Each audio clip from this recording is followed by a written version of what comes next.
Véronique, présidente du conseil syndical d'une copropriété à Boulogne-Billancourt, nous raconte comment ISTA a permis de corriger des malfaçons dans le réseau de chauffage de son immeuble et ainsi de réduire considérablement les factures de ses occupants. Dans cette copropriété neuve de 160 lots située à Boulogne, des compteurs individuels ISTA ont été installés en 2016, avant l'emménagement des résidents. Au départ, ces derniers espéraient surtout une juste répartition de leurs charges. Ils ont découvert que les compteurs individuels avaient d'autres atouts. Ils sont un outil de gestion de la copropriété et peuvent mettre en évidence certains dysfonctionnements cachés. C'est ce que nous explique Véronique Moreau, présidente du conseil syndical, à propos des compteurs calorifiques. Je m'appelle Véronique Moreau, je suis présidente du conseil syndical d'Unic, qui est une résidence située sur la commune de Boulogne-Billancourt et qui a été inaugurée début 2016. Quelles sont les particularités de l'habitat que vous occupez ? Nous avons une copropriété de 5 bâtiments avec environ 160 logements qui ont plusieurs particularités. Par exemple, sur l'une des avenues, nous avons énormément de duplex et même de souplex aussi, mais situés vraiment au sud, donc très très chauffés, même pendant l'hiver. Et à l'inverse, des appartements qui donnent sur une rue située complètement au nord, avec donc là beaucoup plus de difficultés pour les chauffer. La deuxième particularité, c'est que notre résidence comporte des coursives. Les appartements sont distribués là sur vraiment une grande distance. C'est compliqué pour le chauffage parce que les tubes de chauffage en PER ont été installés donc en gaine palière au niveau de l'ascenseur à peu près et ensuite vont être traversants jusqu'au bout de la coursive. Ce qui veut dire que celui qui est juste à côté de la gaine palière et de l'arrivée de chauffage aura particulièrement chaud. Celui qui est en bout de coursive, lui, aura plus de difficultés à se chauffer. Comment avez-vous choisi ISTA ? En fait, ça se passe de la façon suivante. Ce n'est pas nous directement qui avons choisi ISTA. Au tout départ, il y a une assemblée générale constituante qui a lieu pour nous en novembre 2015. Et à ce moment-là, le promoteur propose en résolution l'installation de compteurs individuels d'eau chaude, d'eau froide et de chauffage. Ça semblait évident pour tous les copropriétaires que c'était plus rationnel et plus intelligent plutôt que de diviser la dette de chauffage par 160. Donc tout le monde a voté cette résolution. Ensuite, c'est le syndic de l'époque, avec le premier conseil syndical, qui ont choisi la société ISTA. Quel a été pour vous le premier bénéfice des services fournis par ISTA ? Dès le départ, nous avons constaté des disparités dans le chauffage des appartements. Et c'est lors de la vérification par ISTA, au bout d'un an, des compteurs de chauffage, que nous avons compris qu'il y avait un problème plus important. Certains appartements et d'autres avaient des données complètement disparates et qui ne correspondaient absolument pas. Je vous donne un exemple. Un appartement en bout de coursive pouvait avoir une consommation en unités de 65 000.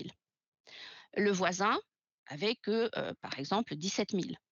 Et mon appartement, où je n'allume absolument pas de chauffage parce que justement je suis sur l'avenue qui est vraiment ensoleillée, moi j'avais sur mon compteur 2380.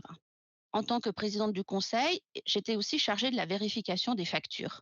Et je me rendais compte depuis le début que nous avions une consommation de chauffage vraiment trop importante pour un immeuble réputé BBC. Le fait qu'il y ait eu cette vérification de conformité au bout d'un an nous a permis de nous dire il y a quelque chose qui ne va pas. Donc, réunion au sommet entre le fournisseur d'énergie, qui est aussi notre mainteneur, et ISTA et nous. Et là, on s'est dit, il y a un truc qui ne va pas sur les gaines palières. En ouvrant les gaines palières, on s'est rendu compte que les électrovannes étaient mal positionnées, certaines étaient carrément dévissées. Il y avait donc une déperdition, il y avait des fuites. Il y a des gens qui venaient de s'installer, qui ne savaient pas programmer leur thermostat, d'autres qui n'avaient carrément pas mis de pile à l'intérieur. Il y a des robinets thermostatiques qui étaient grippés. Enfin, il y avait tout un tas de problèmes. Donc nous avons fait deux choses.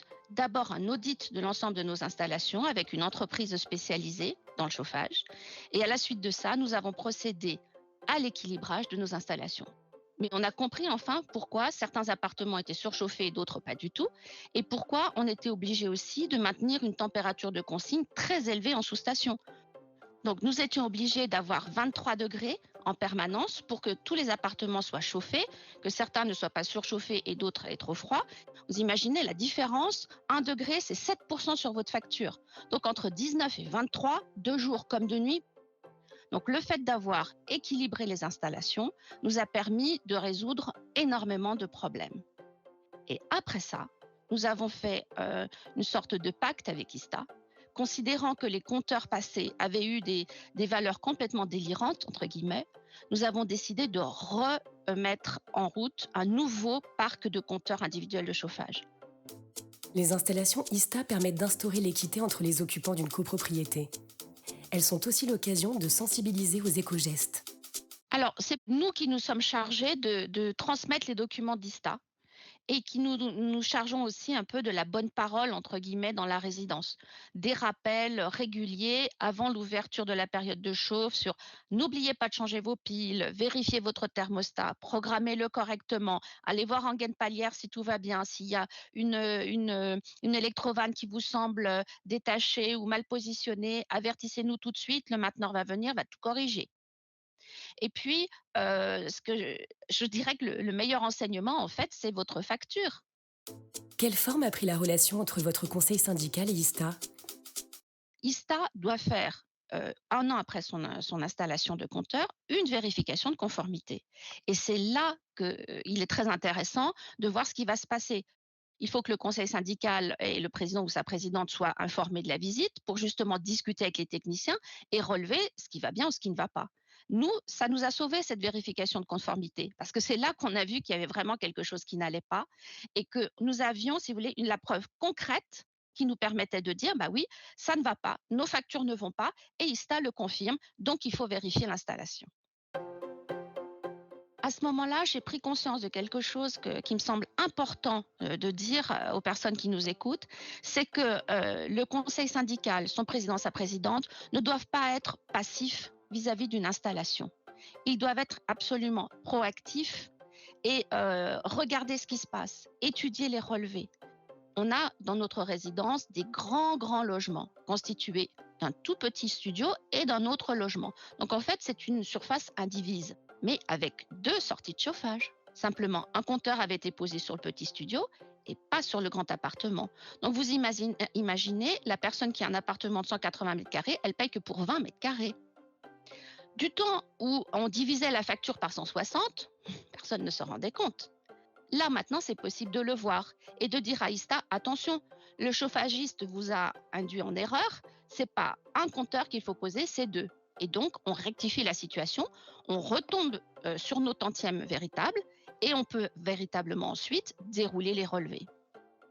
Président du conseil et conseil, on devient acteur de notre consommation et mieux que ça, les copropriétaires deviennent acteurs.